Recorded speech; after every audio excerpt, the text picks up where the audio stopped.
Hello everyone. Last lecture में हमने Git clone और गिट पुल के बारे में बात की थी। आज हम लोग गिट के इंटरनल आर्किटेक्चर को समझने वाले हैं, लेकिन इससे पहले दो इम्पोर्टेंट न्यूज। नंबर 1, मेरी स्टार्ट हो गई है भाई साहब स्कूलिंग। मतलब अब मैं जाता हूँ स्कूल। मैं अक्सर जब वापस आता हूँ मेरा दिमाग घूमा होता है। ऐसे में वीडियो बनाने का ख्याल तो आता है पर बनाई नहीं जाती वीडियो। बात बात पे कुछ उल्टा पलटा बोलूंगा मैं खामखा में, तो इसलिए मैं अक्सर ऐसी रातों को टाइम निकाल के तो वीडियोस बनाया करूंगा। दूसरी न्यूज ये है, मैंने एक और चैनल स्टार्ट किया है। अगर आप इस वीडियो के कोलैबोरेटर्स में जाओगे तो आपको एक और चैनल मिलता है, वहाँ पे सिंगिंग चलती है, तो आप जरा चेकआउट कर सकते हो। लेकिन एक चीज है, वहाँ पे जो रिकॉर्डिंग्स होती हैं वो रॉ रिकॉर्डिंग्स हैं, मतलब सिर्फ और सिर्फ वोकल्स। अब आते हैं मुद्दे पे। आप लोगों को याद है जब हम लोगों ने गिट पुल किया था तो एक चीज हमने देखी थी, वो .git नाम का एक फोल्डर था। गिट के जो भी हिस्ट्रीज ने स्टोर करनी होती है वो सारी की सारी .git वाले फोल्डर के अंदर स्टोर की जाती है। आपकी कमिट हिस्ट्री, ब्रांचेस, जो कुछ भी है वो सब .git वाले फोल्डर के अंदर करता है। अगर आप पुराने प्रोजेक्ट्स को उठाओ, फॉर एग्जांपल अगर आप रिएक्ट नेटिव के प्रोजेक्ट को क्लोन करते हो अपने पास, https://github.com/facebook/react-native, इसके अंदर जो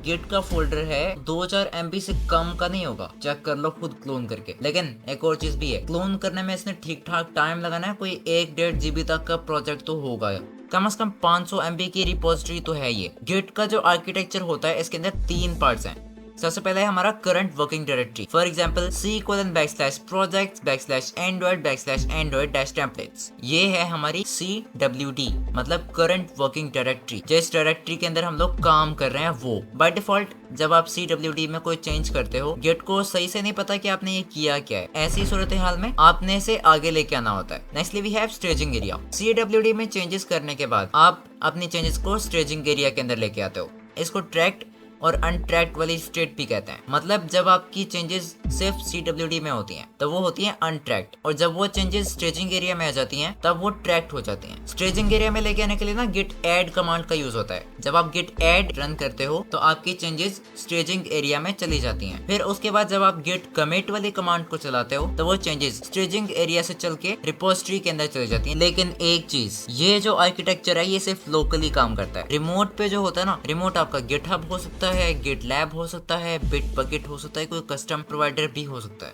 प्रोवाइडर कोई भी हो, जो आपका इंटरनल आर्किटेक्चर है ना गिट का, ये ऐसे ही रहता है। वैसे ये इंटरनल आर्किटेक्चर भी एक टर्मिनोलॉजी ही है। अगर आप पता करो इसके इंटरनल आर्किटेक्चर के बारे में, आपको एक नई कहानी ही सुनने को मिलेगी। आजकल जैसे टाइम चल रहा है ना, आपके पास जो इन्फॉर्मेशन होनी चाहिए उतनी होनी चाहिए कि आपका काम चले। गिट को किसने फाउंड किया था ये सब ऑप्शनल है, हो तो अच्छी बात है, वरना खैर है, चलता है। आज के लिए सिर्फ इतना ही है। अब मुझे जरा अपने वर्ड्स में बताना पसंद करें कि आप क्या समझते हो। इतना लंबा चौड़ा नहीं लिखना। बाय द वे, मैंने पहले प्लान किया था कि ये जो एपिसोड है इसको मैं AI से बुलवाता हूँ, लेकिन जिससे मैं बुलवाता हूँ ये नखरे कर रही है और मुझसे एक हद से ज्यादा नखरे बर्दाश्त नहीं होते। मैंने अभी उसको चंडे कराई, कहा कि यार तुम रहने दो, मैं खुद ही रिकॉर्ड कर लेता हूँ। नेक्स्ट एपिसोड में हम लोगों ने फाइनली अपनी फर्स्ट गिटहब रिपोजिटरी क्रिएट करनी है by using git and GitHub CLI। अगर आपने सेटअप नहीं किया हुआ तो एपिसोड 2 को जाके देख लो। तो अगर यहाँ तक आ गए हो तो लाइक, शेयर एंड सब्सक्राइब जरूर करना।